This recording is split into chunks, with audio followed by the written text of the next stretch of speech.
কারিম জান্নাত কিভাবে আইপিএলে দল পায় এবং একাদশের খেলার সুযোগই পায় বা কিভাবে, এবং প্রথম ওভারেই 30 রান কিভাবে দেয়, এমন প্রশ্ন আসতেই পারে। আন্তর্জাতিক টি-20 ক্রিকেটে 47 ম্যাচে 42 উইকেট কারিম জান্নাতের, ইকোনমিও 8.91।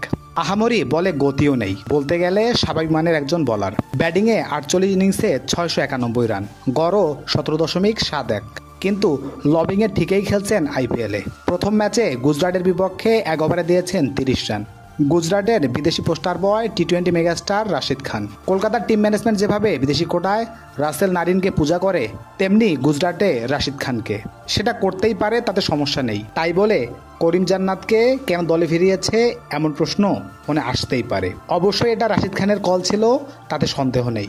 এখন অনেকেই বলবেন টি-10-এ এই কারিম জান্নাত দুনিয়া উল্টে ফেলানো পারফর্ম করে ফেলেছে, কিন্তু বাস্তবতা ভারতের তৃতীয় ডিভিশনের একটা নেট বলার কিংবা অলরাউন্ডারও এর চেয়ে ভালো কোয়ালিটিফুল। তবুও এরা দল পায়, ম্যাচও খেলে। কেমন লবিং চালায় তলে তলে আফগান প্লেয়াররা নিশ্চয়ই অনুমান করতে পারছেন।